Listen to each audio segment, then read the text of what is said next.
get going here.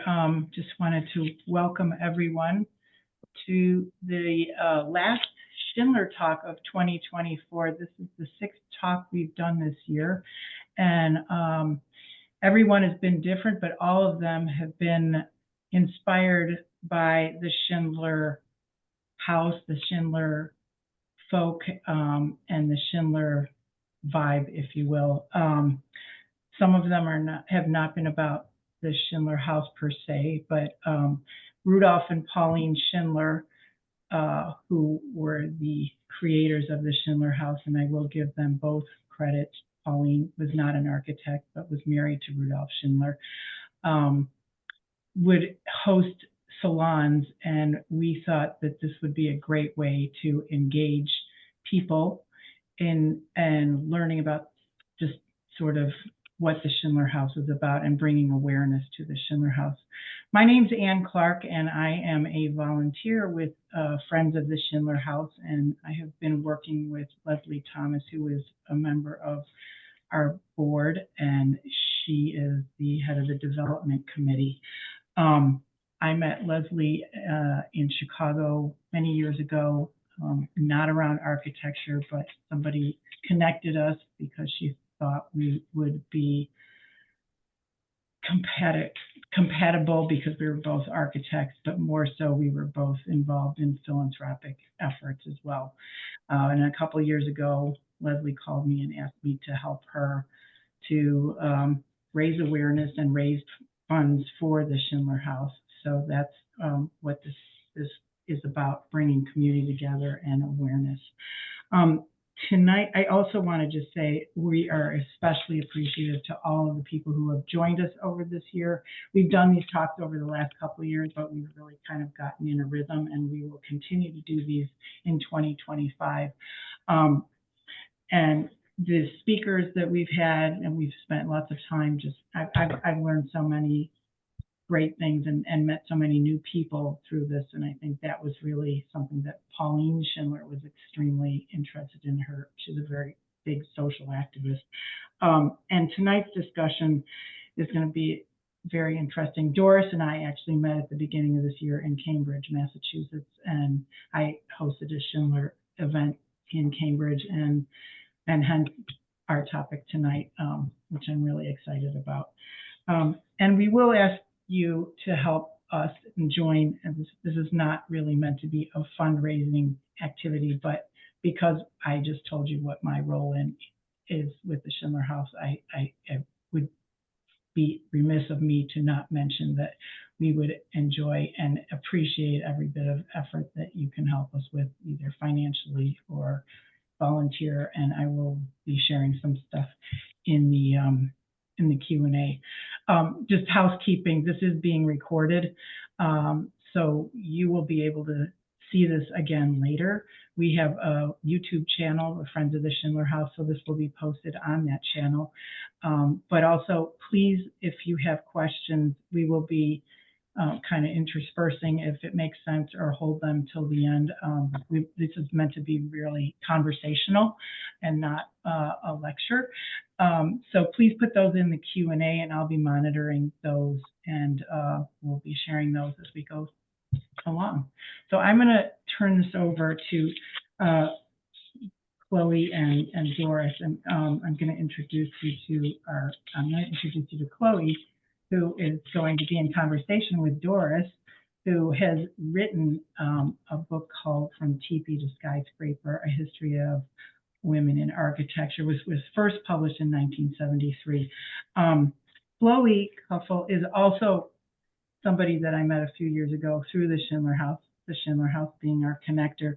She is a planner in the city of Glendale in Los Angeles, and studied urban planning and heritage conservation at USC, and has been volunteering with us at the Schindler House since 1922, when the house was built, 2022.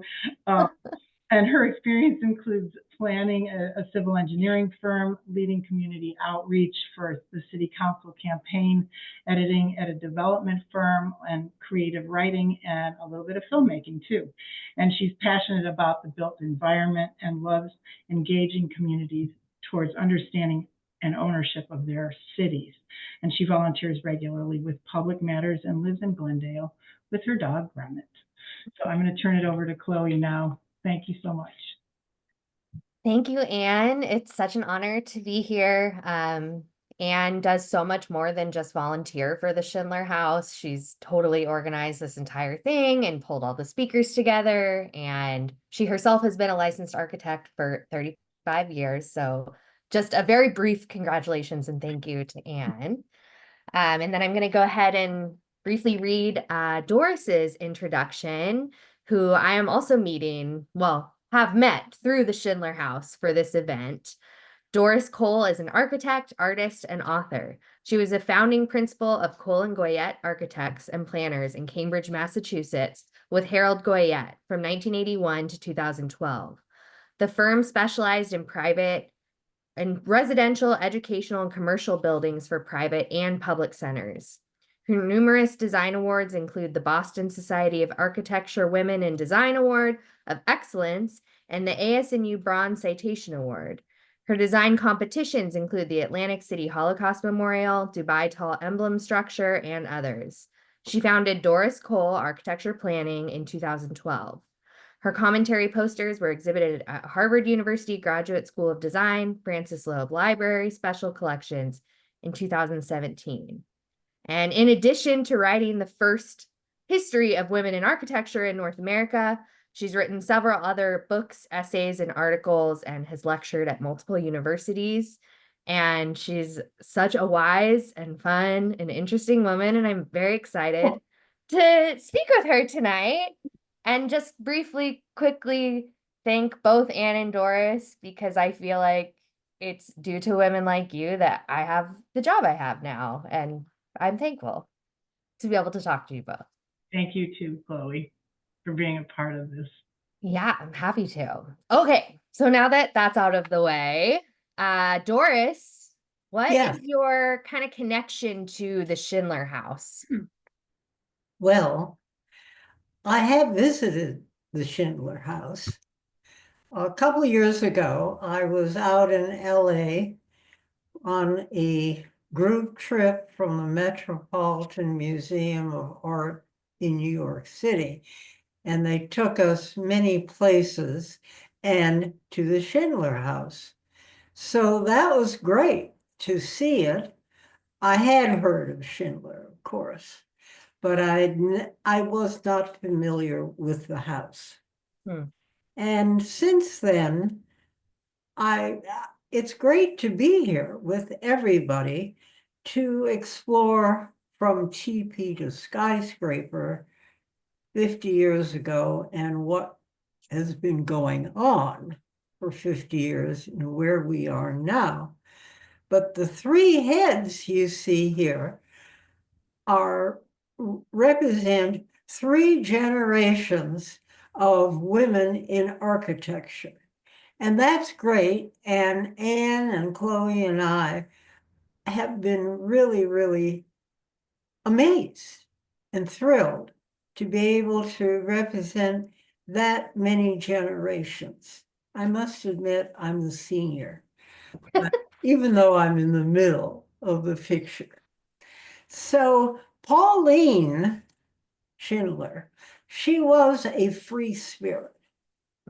And she had written to her mother after she had married Rudolph that she wanted to have a house that expressed her living, how she wants to live. And that's really a woman's role at that time, if she's lucky, back in 1915. And to have an architect, a trained architect, to do that for her.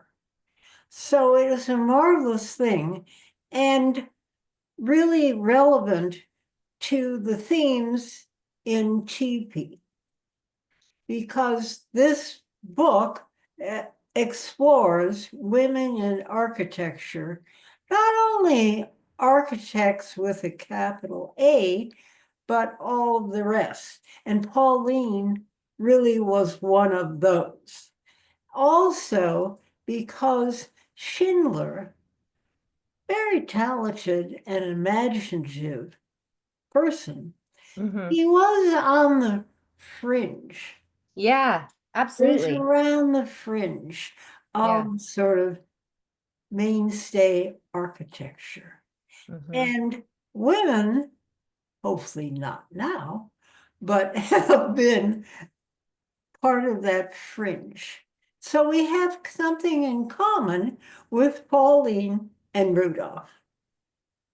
Absolutely. Yeah. It's interesting how that is still kind of true, that the house represents not necessarily an alternative lifestyle, but it still kind of is flying in the face of modern day convention. And you're right, we have not just Rudolph, but Pauline to thank for that too. Getting to Tipi, how did you get started on this book? Why did this book come to be? Well, I was once a young architect back in the 1960s when I finished graduate school in 1963, went to Paris and then came back, got a job. And of course, somehow we knew which firms hired women and which didn't. It's the Sure. grapevine. So I'm working, and a pal of mine helped me get the job. And one day he looks at me and a devilish smile, and he says, "What are you doing here, Doris?" "What do you mean, Kevin?" "I'm doing what you're doing. I'm an architect." And he smiled and he said, "Oh, Doris, you're just going to marry one of your boyfriends." Ooh, Ooh, that's not what you say to an aspiring, serious young woman. no. So I thought about it. What do you mean? What am I doing here? It seemed more normal to me, Mm-hmm. but I realized it wasn't normal to everybody. So I looked into the matter and I wrote a book to answer his question. And that's how it came about.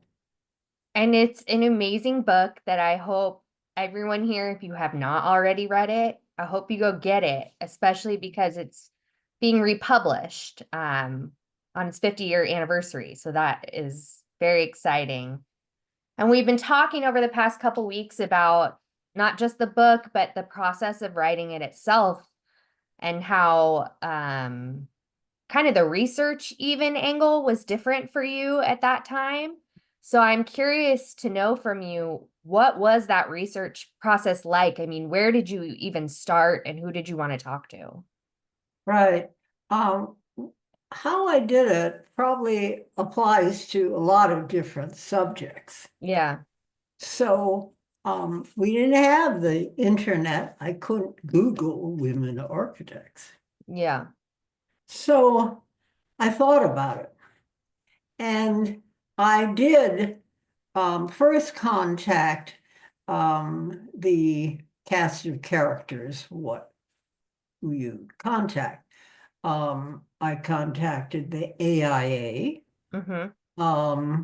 and they were helpful as much as they could be. Somehow I got a list from them of local AIA chapters, Okay. and I got the names of the people.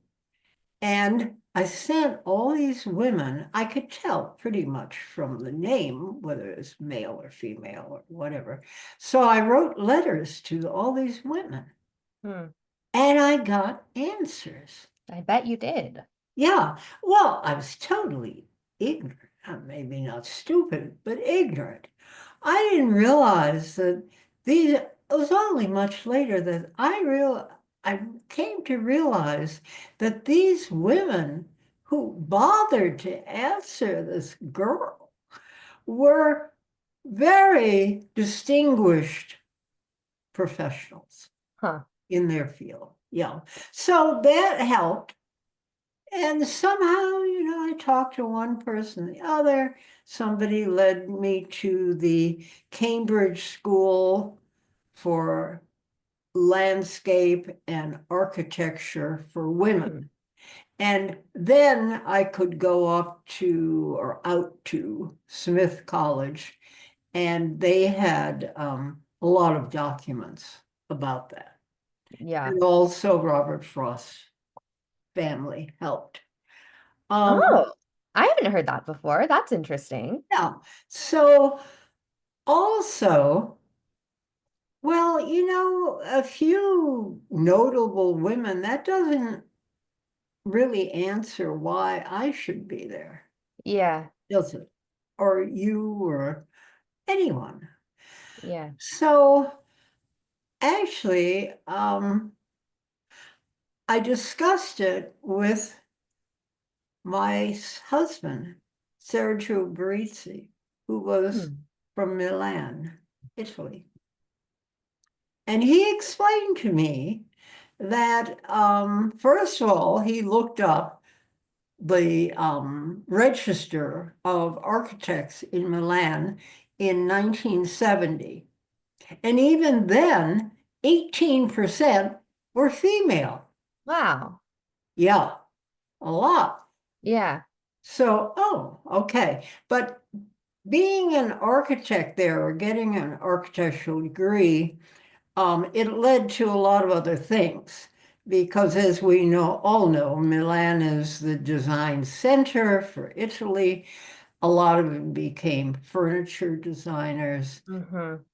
architectural photographers, et cetera, et cetera. It was a little bit like if you're interested in the arts, you get an architectural degree. If you're interested in business or whatever, you get a law degree. Okay.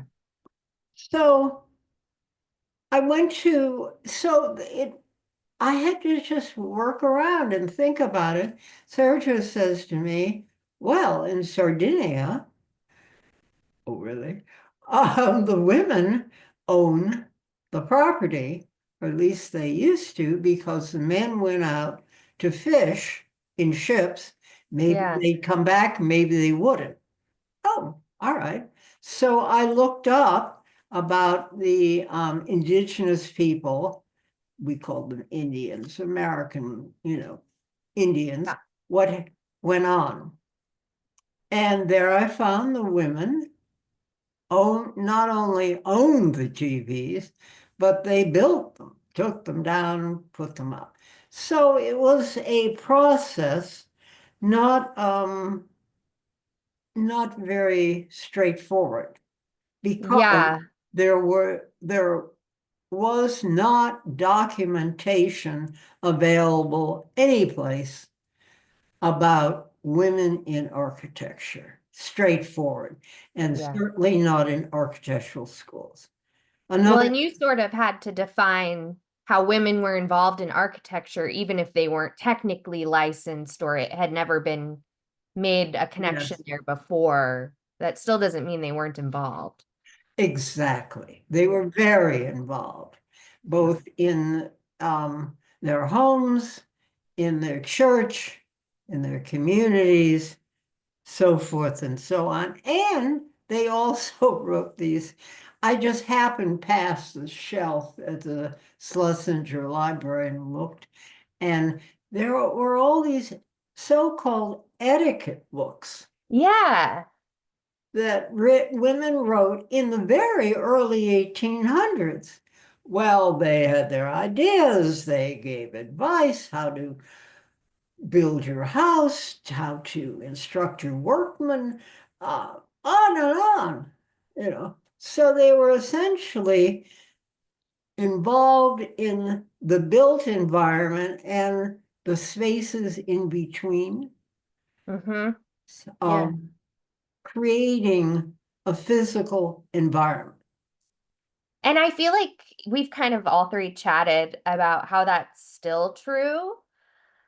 Maybe more to an interior design standpoint, but it is often women who are looking at catalogs or watching movies watching TV, and setting design trends that then get executed today. Oh, yeah, and more than sort of, I like blue, I like green, whatever.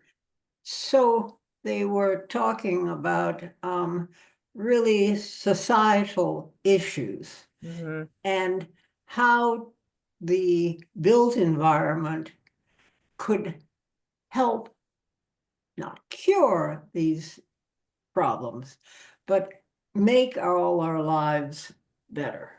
I think Yeah. Schindler, is a perfect example of that, because when we were talking about this, she, in my thoughts, she was very instrumental in the programming of the house, and the manifestation of the architecture really came through some of Pauline's ideas about Oh, how yeah. a house should be.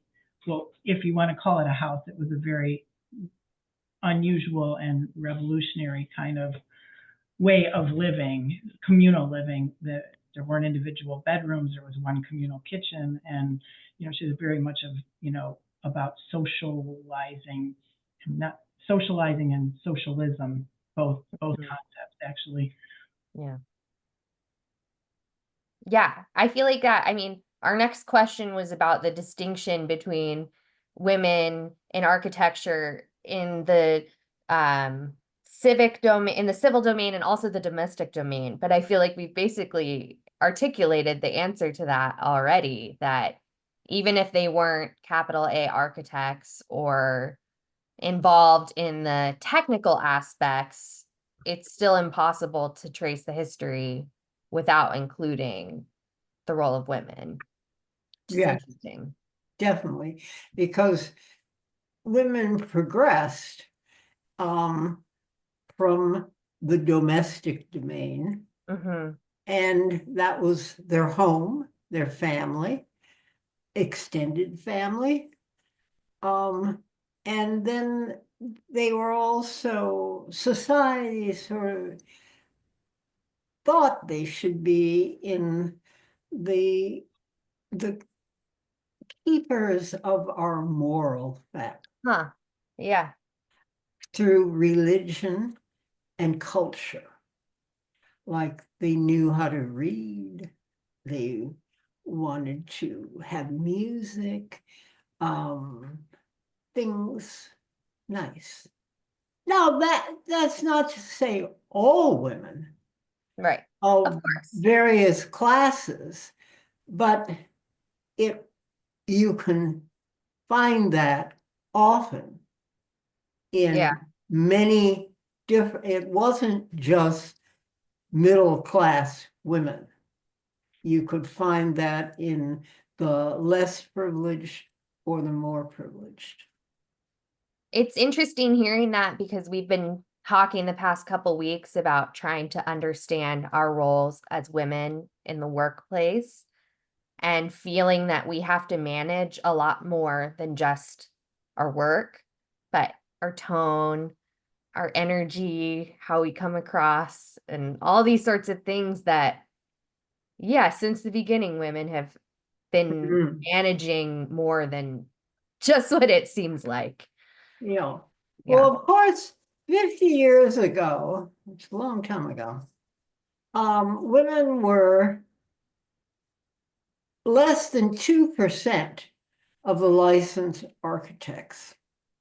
50 years later, women are about 22%. And can you repeat that statistic because it's so wild? I just want to make sure everyone heard it. All right. 50 years ago, women were 2% of the licensed architects.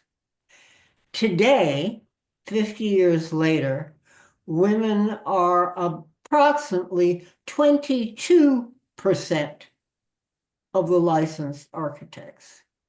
Now, we know statistically, women are approximately 51% of the population in the United States. Yeah. So it took us 50 years to gain another 20%.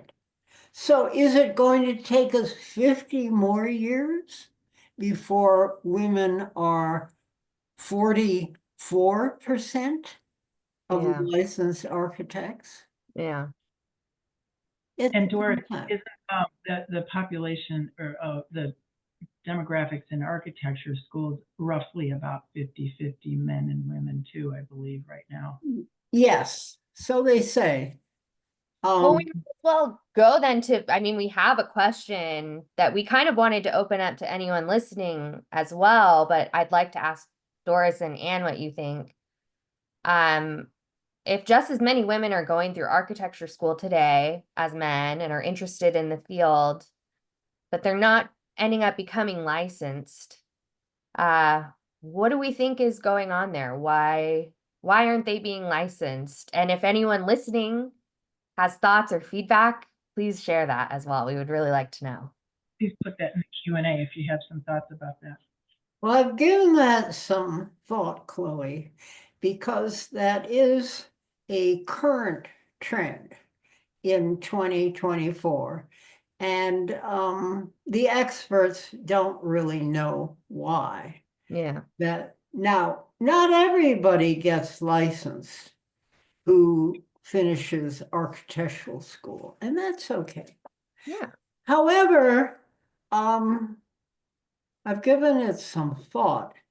When you're 25 years old, you have a lot of other things that you're thinking about aside from getting licensed.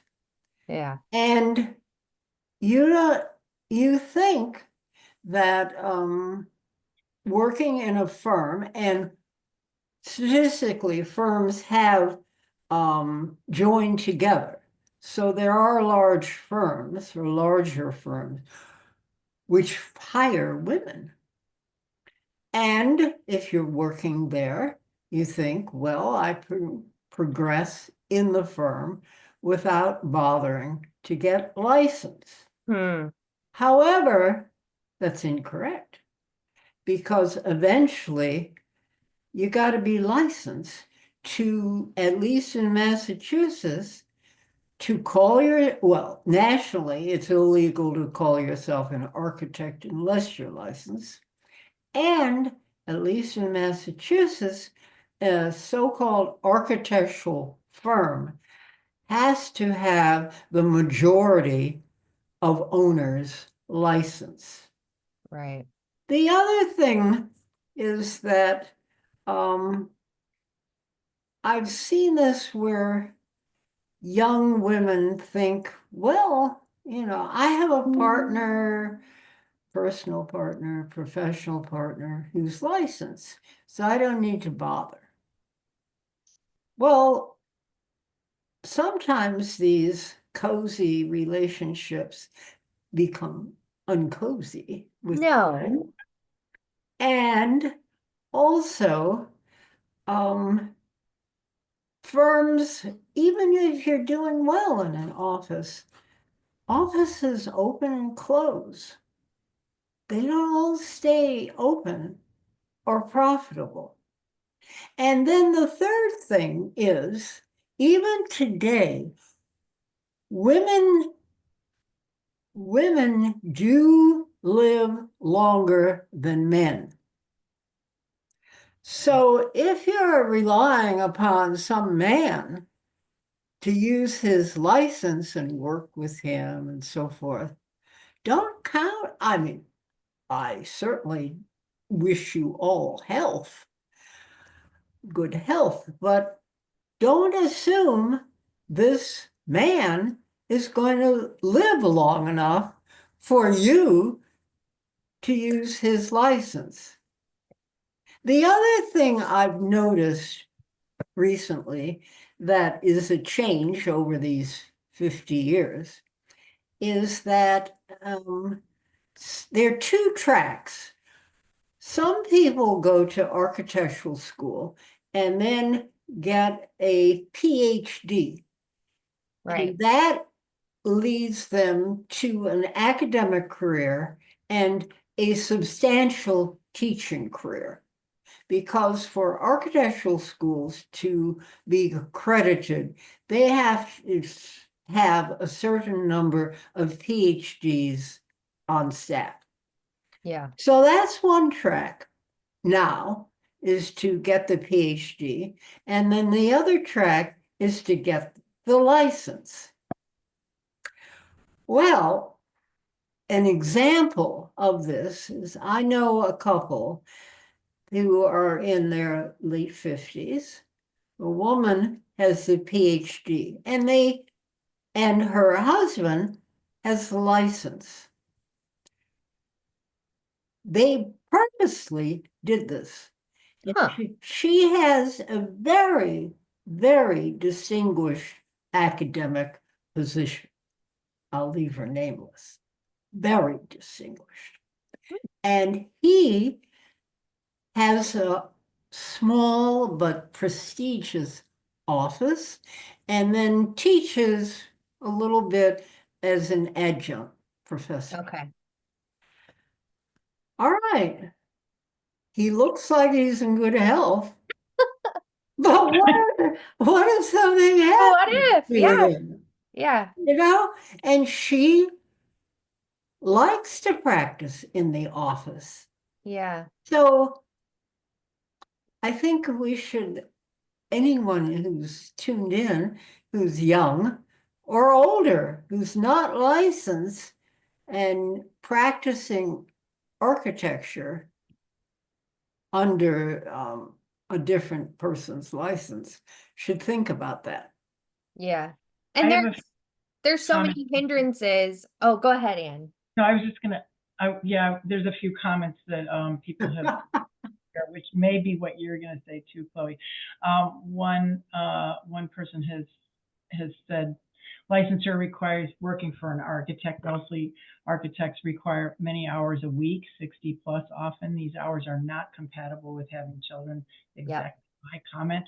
Yep, Is same. it possible that inflexible hours in the field make it harder for women to become licensed? The time constraints may cause a work-life balance to remain a complicated barrier for women who may also be responsible for managing family life also. That was certainly my issue, as I know was for many of my friends, women friends in architecture. And I don't know if that's what you were going to say, Chloe, but those are two sort of related comments. No, that's totally what I was going to say. I mean, that's the obvious number one hindrance, is childcare. And something Yeah. we've talked about a lot is like the world has changed so much. In Tipi to Skyscraper, you talk about the Industrial Revolution and how that changed the way architecture was done, changed the way cities were, made people more isolated, but also obviously had a lot of benefits as well. And I think technology, as we've seen it, has been similar in that maybe it's a little bit easier for women to have a child and be an architect, but realistically, it's not that much easier. So I'm curious what you guys think some of the pros and cons are of technology for women in architecture, and I don't know, ideas again from the audience of ways we can support women who want to become licensed architects. Well, let me tell you, 50 years ago, the idea of childcare Yeah. was nil. Yeah. When I was starting out 50 years ago, I toyed with the idea of having a child. Why not? It turned out, well, my husband really didn't want children. Oh, okay. But there were too many people in the world already. So I looked into it, and to have adequate childcare, there were no child care centers. They didn't exist. Or a private nanny. That it would take all of my salary plus Right. some to be able to afford that. But Right. it's very, very different now. You might think it's difficult, but it's nothing compared to what it was before. I hear you. But people have to make choices. And the first choice is to, if one wants to have children, to do it and take the consequences. And there is childcare available now. There was not childcare available 50 years ago. So it's extremely different. Yeah. Different. Also, in this thing of work-life balance, I remember I was on some discussion with a younger woman, and somebody asked her about life-work balance. She said, I don't deal in life-work balance. It's out of balance. Sometimes it's in balance, sometimes it's out of balance. I just push on. Yeah. So it's not going to be balanced. None of our lives are balanced all the time. But we somehow we try to do it. But there can be many, many, many factors aside from children. You can't blame it all on babies. Of not, have this balance.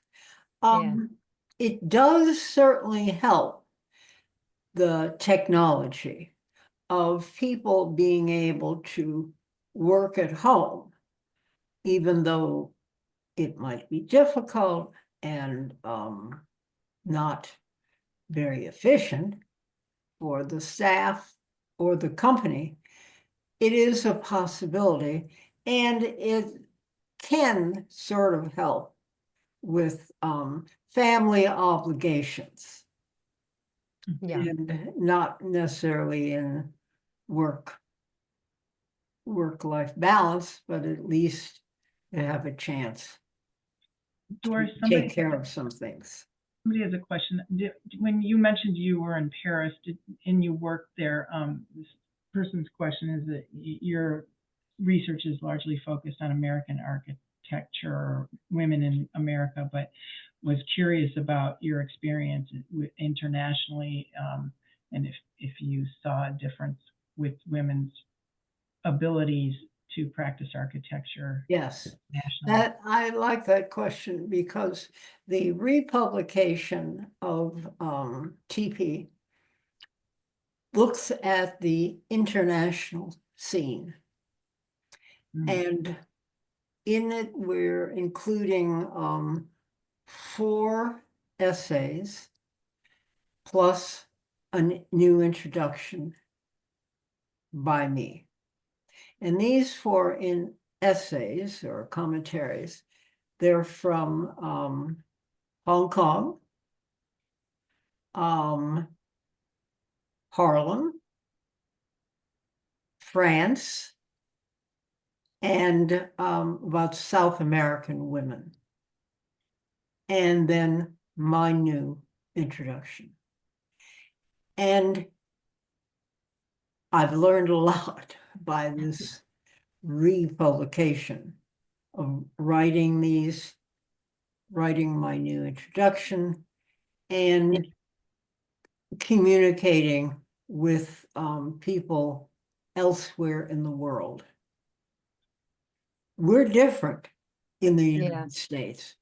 These people who think, oh, the world's all the same. It's not. It's very, very different from, and I'll give an example to it. But in writing the first book, TP, I concentrated on the United States because I was working. I had to earn my living. Yeah. And there was no internet. There was really it was extremely difficult to to communicate Mhm. with people in other countries or far away. You know, it's hard enough to talk to somebody in California, let alone in Hong Kong. Yeah. So the in France, that's a particularly interesting example of the difference. When I worked there many years ago, I saw women architects, one from Italy, Poland, Japan, United States. But I didn't meet any French women architects. Oh. There were extremely few of them. But at the time, I didn't think about it. Mm-hmm. But 50 years later, oh, I realized, and I had contact again 50 years later with French women who were connected to architecture, often academics. And one of them who had been in North America doing research on women in architecture. She had read Tipi, and she actually translated part of it into French. Oh, that's so cool. Or I know, I couldn't believe it. Oh, that's when I read awesome. it, you know. So she's writing, she wrote an essay on women in architecture in France now. Well, it turns out their condition is not really great. They're still frowned upon. They're still having difficulty. It Yeah. was like reading our situation 50 years ago. Hmm. And part of it is cultural, because in France, which I didn't realize, the slogan or the saying, liberty, fraternity, equality, which they live by or try to live by, that actually became difficult. It fostered inequality Yeah. because the government did not want to acknowledge that there were some people of different races who would come in, and religions who would Mhm. come into France, and they were being discriminated against. They did not have equality. Yeah. And it applied to women also, Mm-hmm. that this concept didn't, it worked, but it didn't work because of human nature, something. Yeah. So it was very different there than, for example, in the United States, the 1964 Civil Rights Act transformed our lives, not only for minorities, but women. Not perfect, but it certainly gave a basis for action. For Yeah. example, in the past 50 years, I kept seeing more and more women in banking, and women I knew who would get to not high level, but a vice president in banking. So I began to wonder, and then I came to realize the federal government regulates banking, and the federal government insisted that banks hire women. Oh, duh. And that's how it happened. Yeah. So the policies of our federal government are instrumental. Yeah. And of course, how they are carried out or ignored can be either way. Yeah. So, Oh, I don't even want to go there now. yeah, so the international aspects have become very important, and particularly now, 50 years later. Who knows what'll happen? I don't know. But we now, at this point in time, women from, and it's a plus and minus, women from other countries can travel, or we can travel also. So, for example, if you look at the United States, or say the Harvard Graduate School of Design, they Mhm. pride themselves on being international. Well, a lot of the so-called internationals are faculty from other countries. So they've come here to enjoy a fine university, we hope, and teach here. But they've left behind a country that perhaps needs them, needs their smarts, their concern. Yeah. So it's brought opportunity for individuals, but perhaps diminish the opportunity for those who are back there sticking Yeah. it out.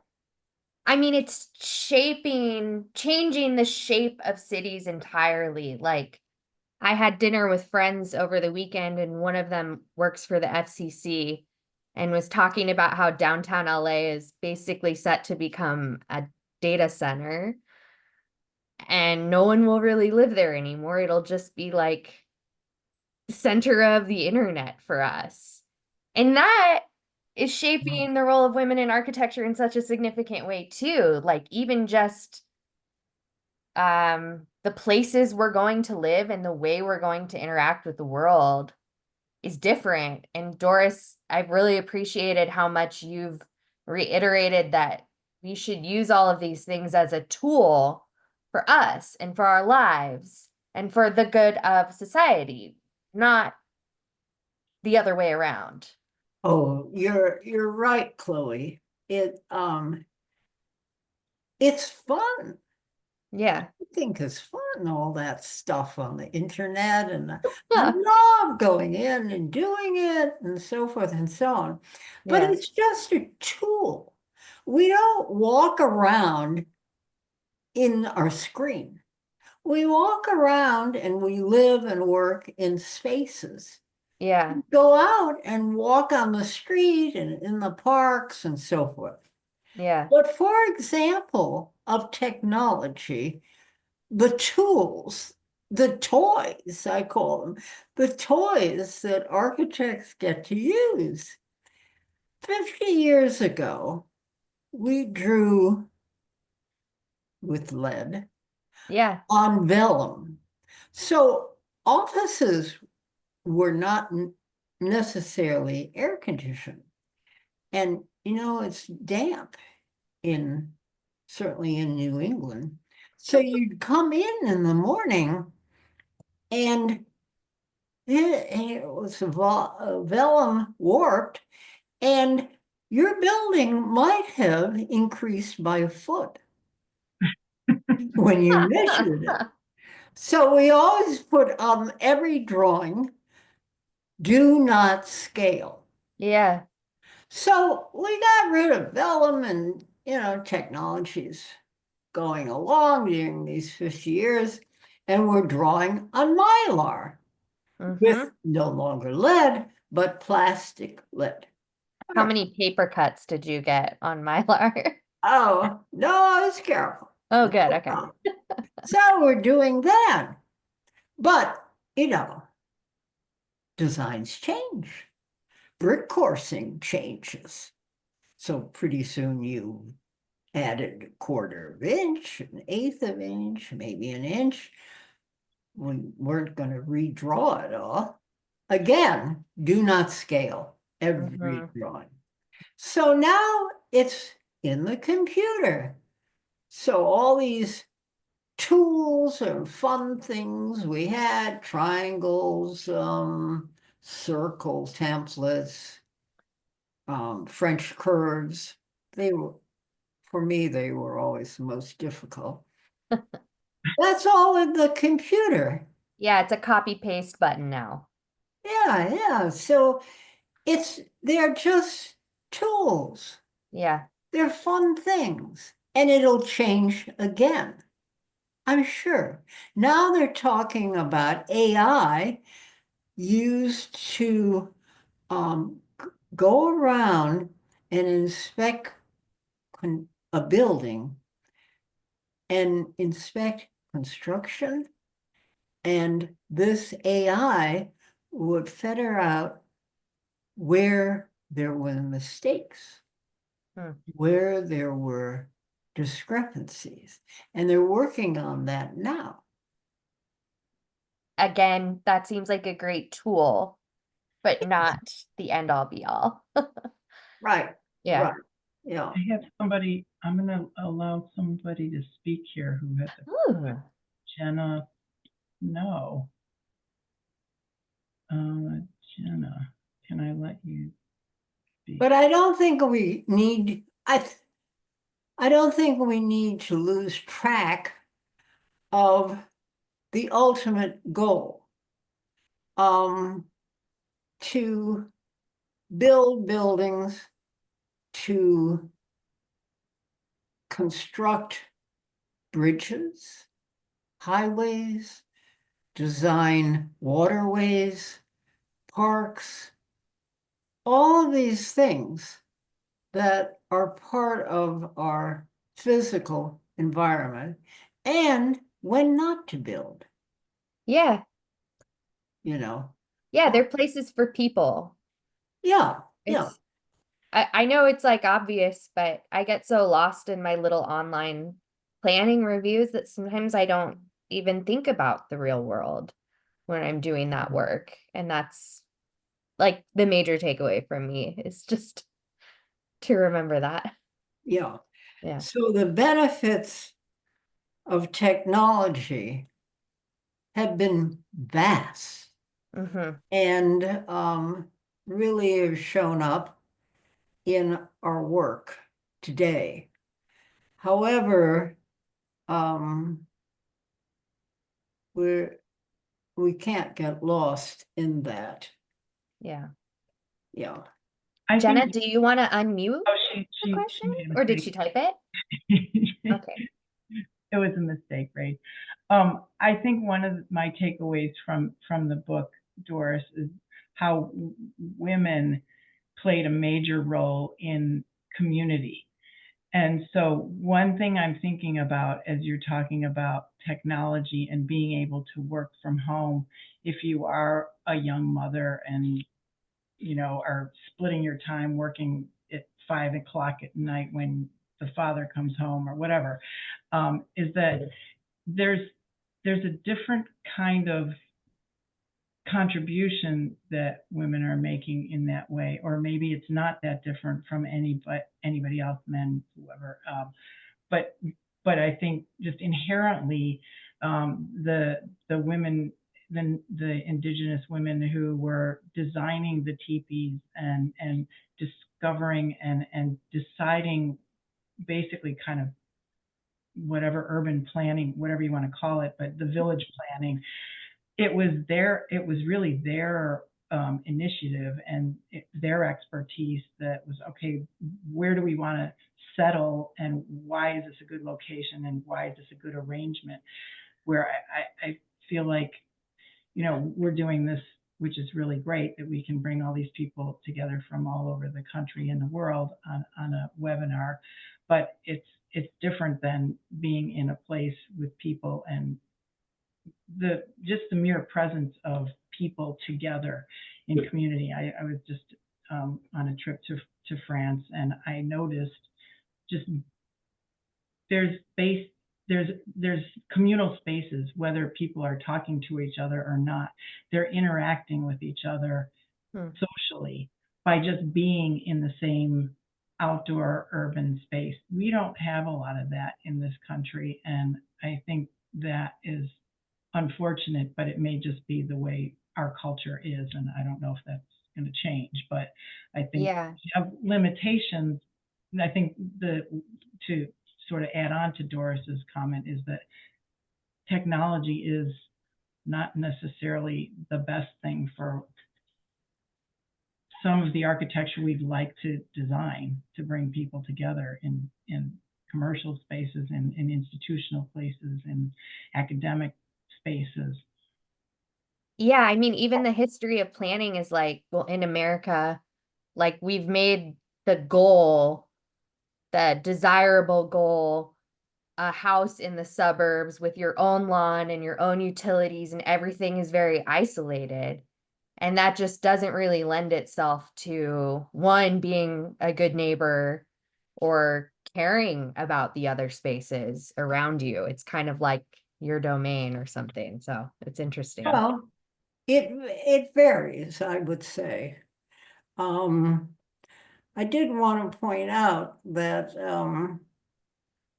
the women have, during these 50 years, have made advances in architecture, but also in many other fields aside from banking. And they're becoming, they were always active in their communities, but they're more active now because they have positions in the work world of significance. There are many women who are heads of nonprofit organizations, community organizations, sitting on planning boards, on school boards, et cetera, et cetera. And by doing that, they have increased and continued this emphasis, which I found when writing Tipi 50 years ago, of women so involved in their communities. These women now, 50 years later, are actually the informed clients. They are determining what they would like their architects, their technically trained architects, to plan and design for them. And this is really significant that they have women who are not architects with the capital A, but they have their ideas and they represent their communities to the professionals. And that's very helpful as architects if people can verbalize or express in some other way of how they want to live, how they want to educate their children, how they want their hospitals to be organized. So it makes it more of a cohesive whole now, or a larger whole, larger than what it was, say, 50 years ago. Yeah.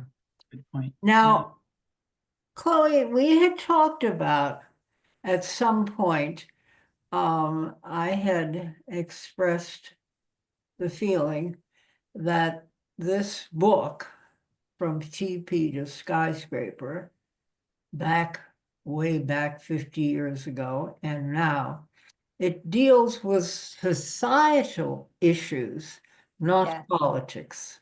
Yes. It's a feminist manifesto, not a political statement, is what you wrote in your updated introduction. Right, right. And as I observe things now, and doing the republication, the update, has made me look hard at some Yeah. that hopefully I'm wrong, that societal issues have become often political issues. And that's not necessarily helpful, because politicians or politics,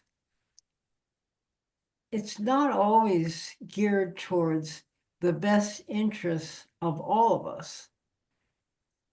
Architects and the design professions, I always think of us as hardworking optimists. Yeah.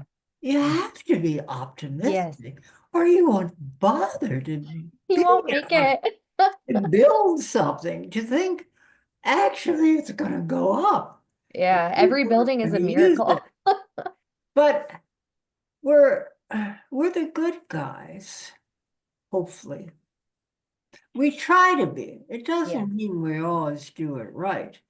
Yeah. But politicians don't always think that way. Mm-hmm. And we discussed that. I mean, the ultimate example is someone like Hitler. Sure. There's a politician. He didn't have everybody's best interests at heart.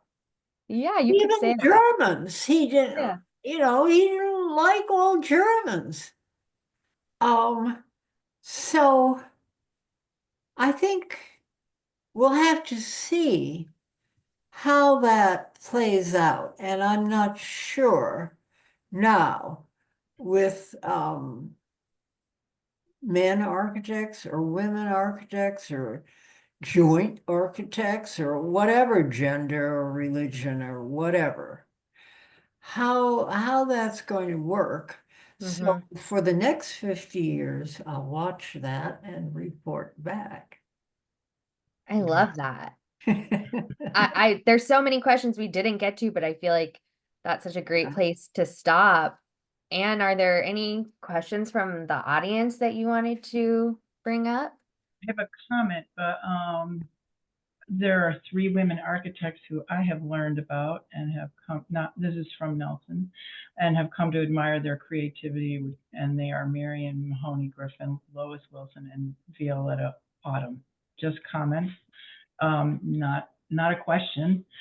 Does anybody else have any comments or that they want to? Questions, comments? We are here to answer. In the meantime, I am going to share in the chat 2 links. One is to the Schindler House Legacy Wall, which just is a place where you can see who has been supporting us financially, and we ask you to consider whatever you can give. And the other one is going to be the YouTube channel for Friends of the Schindler House, and you'll be able to see this talk in a week or 2 when I get it up there. But there are 5 from since the beginning of this year as well. So those are 2 links that you can have for future reference. Anybody else have any thoughts about what we've talked about? Is there any other question that you have, Chloe, that we didn't cover? Yeah, but are there, it looks like there might be questions. Let me see. Maybe not. Yeah, how do you see, Stephanie says, how do you see the future of women's role in architecture, especially with the rise of fields like green building and urban design? Well, people, both men and women, hopefully will work together and join together. have been active in that already. For example, the gas pipeline that was going to cut across our country and perhaps contaminate some of the Native Americans' lands and water supplies. The people from the reservation really protested and tried to convince the higher ups of the government to lead it some other way. But I think we're all working on that of the environment and pollution. It seems as though people have many different ideas. However, I have been encouraged greatly with some of the very young architects whom I know and have been mentoring. They're technically oriented, and that's a good thing, because it's not enough to just get out and protest. You got to be able to do something about it. And they're involved in a professional way in their research and in their work towards helping to modify the climate so that we're not going to heat up the whole place and have every glacier melt. Yeah.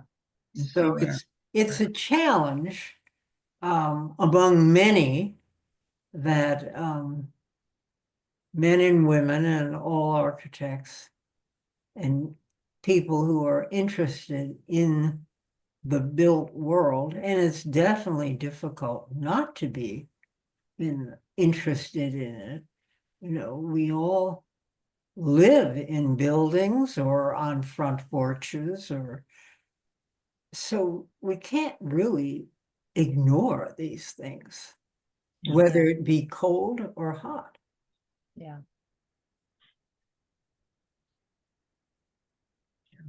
Were there any other questions to get to? Wait a minute, there might be here. Hold on. One last question from Trevor. Given that this organization focuses on preservation of the Schindler House, could Doris speak at all about the preservation of buildings designed by women architects? Ooh. An interesting question. I don't know. What was the question? Can you speak at all about the preservation of buildings designed by women architects? Oh, all day. Yeah. I hope this person has another hour. Well, there's good and bad news on that. First of all, there aren't an enormous number of buildings yet by women architects, but a very good example is Eleanor Raymond, who practiced in Boston. And one of her patrons was Amelia Peabody, a well-to-do, we would say wealthy one, who was very experimental. And it was for Amelia Peabody that Eleanor designed, along with Maria Telkes, a professor at MIT, who designed really the first solar house in New England. And it worked very well for a while, and then the technology didn't work very efficiently. Unfortunately, that house after Peabody died, has been torn down. Another house by Raymond in Belmont, Mass, that she designed for her sister, which was in the modern style. It was purchased by the Belmont Hill School for Boys, and there was a big hoopla about it, what they were going to do with it. Robert Campbell, who is a critic at the Boston Globe and quite distinguished, he got involved too. And by golly, on a weekend, they sent the bulldozer out there to demolish it. No. Yeah. So I mean, it was ironical, a boys' school tearing down a house designed by a woman. Yeah. You know, it's like, I can't believe it, you know. Yeah. So That's it's interesting. for similar, perhaps, but more urgent, probably, to and I haven't really thought about it, but I should be thinking about it. To have preservation societies look at buildings that have been noteworthy buildings that have been designed by women architects and try to put those on their list of buildings to preserve. Well, and even you writing a book about Eleanor Raymond is, say, preserving her, honestly. Yeah. There are many of us who wouldn't know her otherwise. Well, So yeah, that's at least a start. I've also written a book by Howe Manning and Alney, which was a woman's own firm here in Cambridge, though they had an office in Boston.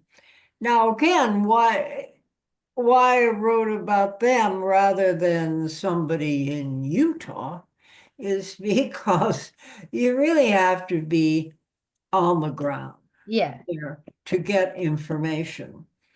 Many of their houses are still being used and appreciated and preserved simply because they're still being used and not messed up very much. There is Eleanor Manning was part of the team that did low-income housing out in South Boston or on the peninsula. And it's now being renovated. I haven't kept track of it, but I did go out there and look at it thoroughly. And it was really quite charming, I must say. I have a few more comments here. Comments and comments. Nelson, talked about Marion Mahoney Brownie and Griffin, who also did a lot of work in Illinois, Iowa, and Australia, and Violetta did beautiful work in California. And there's now an exhibit at the Oklahoma Contemporary Art Museum. I shared a link from Jenna, which is about savingplaces.org, women's history. And she also notes that the National Trust for Historic Preservation is currently has a women's initiative.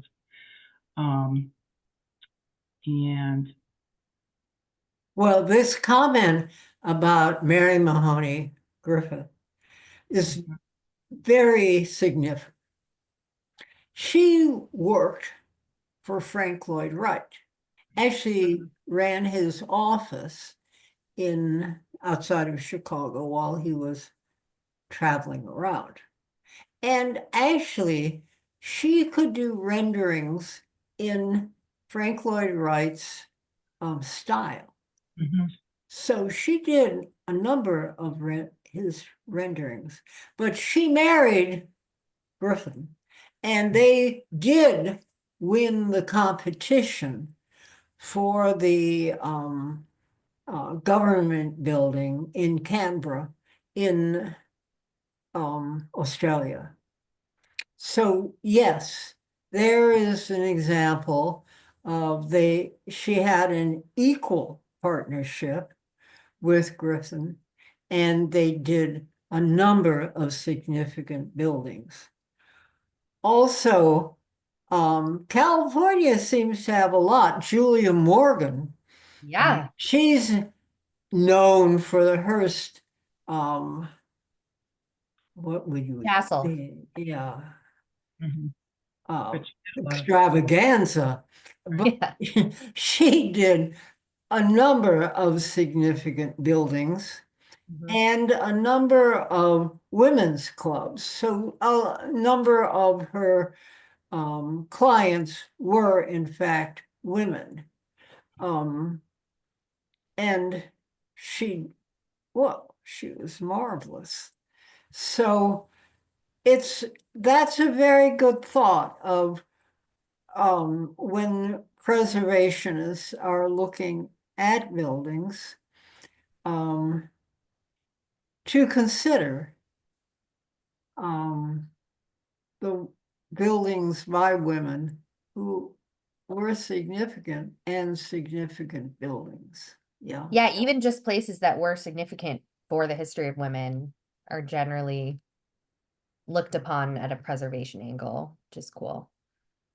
Good. Well, I'm also happy because when I told a friend I was doing this, he said, well, are you going to talk about Julia Morgan? And so I'm really glad that we can check that box and say we yeah. did. Well, And Chloe, you're involved in some preservation. A little bit, but my city that I work in has a very strong preservation community. It's really important to people here. Mm-hmm. Mm-hmm. Yeah. Well, you can take back these thoughts Yes. and see where it goes. Oh, for sure. Absolutely. This has been Yeah. really, really great for me. And I hope for everyone. so just a couple more comments, and then we're gonna just wrap it up here. Nelson also said that he believes that Marion Mahoney might have been the first woman to become a licensed architect in Illinois, which is really Ooh. interesting. It's possible. Yeah. And- Yeah. and There about- was Bethune, but she was from New York State. Mhm. And she was the first one became a member of the AIA, I think. Oh, okay. So, and we've gotten some thank yous from Trevor for Doris for all your work, and that even writing this book is as Chloe said about preservation. So I want to say thank you too. And I think we're going to wrap it up here, and I'm going to say thank you to everyone for joining us this evening. And for all of you, I know there's some repeat people here and some new people. We are one of the initiatives for the Schindler House that we're working on next. We're taking this in small chunks, although there's a big comprehensive master plan in the works. Is the next, we've restored the sleeping basket on the roof, and now the effort is to restore the stair that takes us up to the sleeping basket. And we've got a small goal of $35,000. So any donations that are made to the Schindler House at this point in time will be going towards that, and you'll know it's going towards something that's really fascinating about that house too. Sleeping baskets, a concept that not many people have adopted. I know, we can't even go there. That's a whole other We're out of time. But stay tuned, please. Also, anybody, if you have any ideas for future talks, I love this community. I love, having these conversations.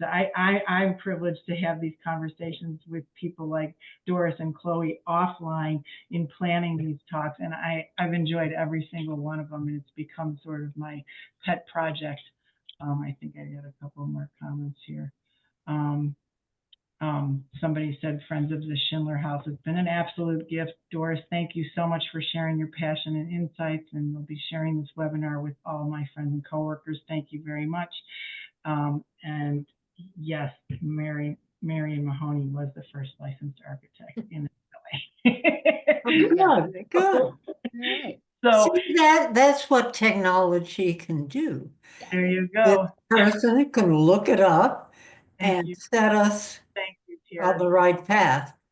Everybody's sending their thank yous and very informative, and it was for me too. And so thank you everybody for a wonderful evening. Wish you a best of the year. You won't be hearing a lot from us, but you might be getting an email or two from us if that's okay. And have a great evening, everybody. Thank you so much. Good night. Thank you to everyone for joining us. And I Thank you so much. Bye. Get out of here.